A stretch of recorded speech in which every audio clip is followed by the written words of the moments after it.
বিশ্ব পরিবেশ দিবস আমাদের সবাইকে স্মরণ করিয়ে দেয় যে ব্যক্তি, প্রতিষ্ঠান ও শিল্প সবারই পরিবেশের প্রতি দায়বদ্ধতা রয়েছে। আজকের পরিবেশ সংকট যেমন তাপমাত্রা বৃদ্ধি, জলসংকট ও জীববৈচিত্র্যের ক্ষয়রোধে আমরা শুধু প্রতীকী উদ্যোগে সীমাবদ্ধ থাকতে পারি না। ব্যবসা প্রতিষ্ঠানগুলো আজ জলবায়ু পরিবর্তনের প্রভাব মোকাবিলায় টেকসই ও জবাবদিহিতার দিকে এগিয়ে যাচ্ছে।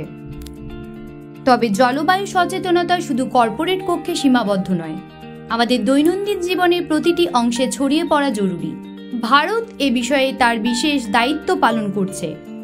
আগামী 2030 সালের মধ্যে 500 গিগাওয়াট পরিচ্ছন্ন শক্তি ও 2070 সালের নেট জিরো নির্গমনের লক্ষ্যে এগিয়ে যাচ্ছে।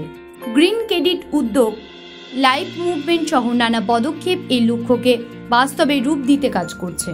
বিশ্ব পরিবেশ দিবস উপলক্ষে এই সমস্ত বিষয় নিয়ে আলোচনার জন্য ভারত চেম্বার ও ভারত চেম্বার লেডিস ফোরাম কলকাতায় একটি আলোচনা চক্রের আয়োজন করেছিল।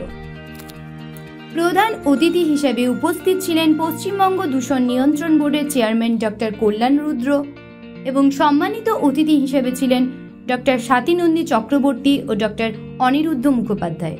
বক্তারা সকলেই কিভাবে ব্যবসা ও ব্যক্তিবর্গকে নিয়ে এই লক্ষ্যে কার্যকরী জলবায়ু কার্যক্রম শুরু করা যায় তার প্রতি আলোকপাত করেন।